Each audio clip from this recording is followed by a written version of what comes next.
Untuk kedua kalinya dalam 2 musim beruntun, Franco Colapinto kembali menemukan perannya sebagai pembalap pengganti untuk berlaga di lintasan F1. Musim lalu, Colapinto ditunjuk oleh Williams sebagai pengganti Logan Sargent pada GP Italia. Tampil 9 balapan, pembalap Argentina ini berhasil koleksi 5 poin dan tampil relatif impresif karena setiap kali finish race ia bisa tembus di barisan 15 besar serta tak terpaut terlalu jauh dari Alex Albon. Walaupun pada 4 balapan terakhir ditutup dengan serangkaian insiden, namun pencapaian 5 poinnya tersebut berhasil memikat Flavio Briatore untuk merekrutnya ke Alpine. Diplot sebagai pembalap cadangan, gosip soal Colapinto yang akan menggantikan Jack Doohan bahkan sudah beredar jauh sebelum musim 2025 dimulai. Sampai puncaknya pada GP Miami, Doohan gagal finish karena insiden di lap pertama dan Alpine tanpa pikir panjang langsung menggantinya dengan Colapinto untuk GP Imola. Meskipun pada pengumuman resminya tertulis jika Colapinto akan diberi kontrak selama 5 balapan ke depan sebelum kemudian dievaluasi lagi. Tetapi hal itu dibantah langsung oleh Flavio Briatore. Ia menegaskan jika Colapinto tidak ada batasan jumlah balapan, namun ia memberikan target yang bisa dibilang cukup ambisius kalau melihat kondisi Alpine sekarang. Briatore beri 3 permintaan kepada pembalap berusia 21 tahun itu, yaitu cepat, cetak poin, dan jangan buat insiden. Kalau Colapinto bisa memenuhi semuanya, Briatore menjamin kalau dia bisa membalap selama mungkin di Alpine.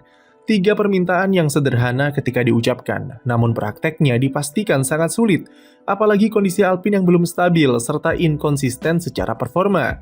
Dan terbukti dengan Colapinto yang langsung alami insiden ketika di sesi Q1 GP Imola. Namun, insiden tersebut bisa dibilang cukup lumrah, mengingat dia baru pertama kali turun di sebuah event resmi semenjak GP Abu Dhabi musim lalu dan langsung kemudikan mobil Alpine 2025 yang masih sangat asing bagi dirinya. Ditambah dengan sirkuit Imola yang memang terkenal kejam, dengan curb yang tinggi, serta rerumputan dan gravel yang menuntut pembalap tak boleh buat kesalahan, maka insiden Colapinto di Q1 tak perlu dipikir terlalu berlarut. Debunya kemarin memang banyak tantangan, selain harus beradaptasi dengan mobil Alpine 2025 yang sama sekali belum pernah ia kemudikan. Colapinto juga terlihat sempat kebingungan dengan prosedur serta apa yang harus ia lakukan di sirkuit, terutama di sesi latihan bebas hari Jumat. Ia beberapa kali telat bereaksi ketika diberi informasi kalau terdapat pembalap lain yang sedang hot lap di belakangnya. Utamanya ketika simulasi long run, Colapinto nampak bingung ketika ia harus memberikan jalan kepada pembalap di belakangnya yang lebih kencang. Ia bahkan sempat menyalakan DRS ketika long run, dan hal itu dipertanyakan oleh Max Verstappen yang berusaha menyalipnya di lurusan. Yang heboh tentu ketika ia mengganggu laju Yuki Tsunoda, yang membuat pembalap Jepang tersebut menunjukkan gestur kesal kepada Colapinto. Di sosial media, fans Colapinto tak terima dengan kekesalan Tsunoda dan langsung menyerbu sosial medianya dengan komentar rasis dan tidak pantas. Kontroversi fans Colapinto tak berhenti sampai di situ. Ketika ia alami insiden di Q1, sebuah akun di X bernama Formula Fakers membuat sebuah postingan kalau seakan-akan ayah Jack Doohan, yang notabene adalah legenda MotoGP, senang dengan insiden Colapinto tersebut di Instagram story-nya. Maksud dari postingan tersebut jelas merupakan parodi dan sesuai dengan nama akunnya. Namun yang jadi masalah, banyak pihak yang tergocek dengan cuitan mereka, dan salah satunya adalah media besar sampai Fox Sports Argentina sampai merepost postingan parodi tersebut. Otomatis sekarang satu negara Argentina kena gocek dan langsung menghujat keluarga Doohan dengan membabi buta. Jack Doohan akhirnya angkat suara dengan keluarkan statement jika ayahnya tak pernah membuat postingan story menyinggung insiden Colapinto. Alpine juga memberikan pernyataan yang menegaskan kalau mereka menolak segala bentuk hujatan dan semua kekerasan bersosial media dalam bentuk apapun. Fox Sports Argentina juga akhirnya meminta maaf karena menyebarkan berita palsu dan merupakan sebuah parodi yang berujung pada hujatan kepada keluarga Doohan. Walau dalam pernyataan maafnya, caption yang diberikan sangat tidak menggambarkan pengakuan kesalahan. Oke, kembali ke aspek performa. Walau debut Colapinto diwarnai dengan banyak kekacauan dan kontroversi seputar netizen Argentina yang barbar, namun ada beberapa sisi positif yang bisa ia ambil dari Imola. Salah satunya adalah dia bisa langsung menunjukkan kecepatan yang positif dengan catat waktu terbaiknya untuk tembus ke sesi Kyoto. Percobaan hot lap pertamanya saja hanya terpaut 0,3 detik dari Pierre Gasly dan sudah menempatkannya setara dengan kecepatan yang ditampilkan oleh Duhan, meski persiapannya minim. Di sesi latihan bebas, ia juga nyaris tak buat kesalahan berarti dan adaptasinya pelan, namun pasti. Sama seperti yang dilakukan di Williams musim lalu. Level kepercayaan dirinya di balik kokpit masih sama tingginya, dan itu merupakan kekuatan dari seorang Colapinto yang membuatnya bisa beradaptasi dengan cepat. Insiden di Q1 juga disebabkan karena usahanya dalam push mobil sampai limit dengan semua keterbatasan yang dimiliki. Namun tak bisa dipungkiri juga kalau insiden seperti kemarin adalah resiko yang harus dibayar oleh Alpine dalam menunjuk Colapinto. Ia sudah memiliki reputasi dengan 3 insiden besarnya di akhir musim 2024 bersama Williams dan berpotensi merugikan tim, baik di aspek performa ataupun finansial.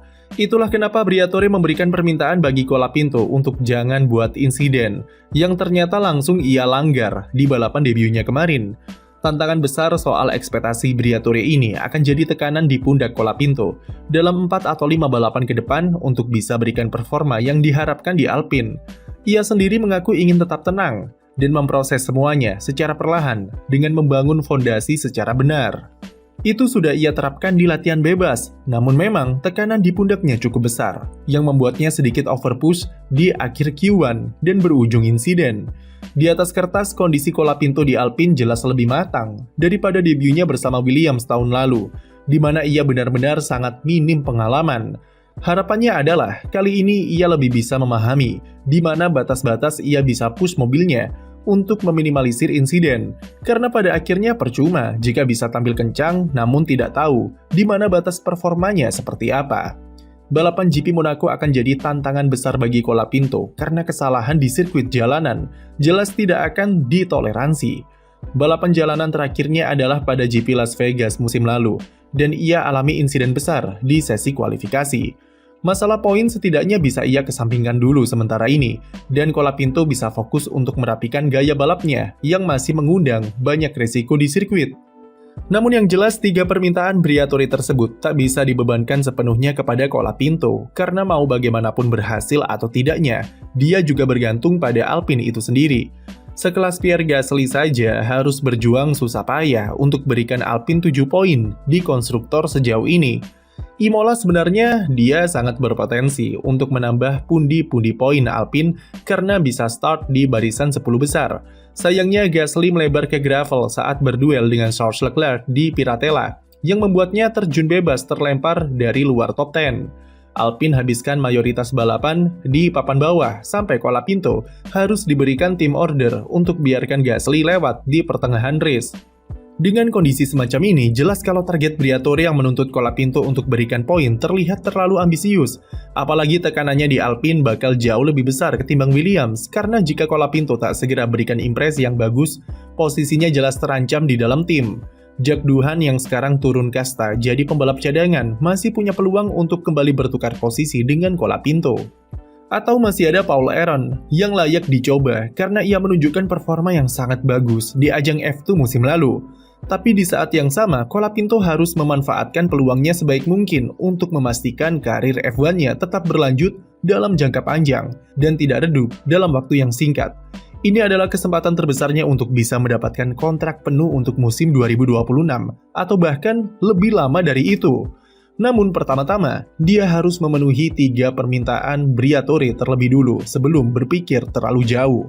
Sekian video dari kami, jangan lupa beri like dan subscribe untuk konten F1 lainnya.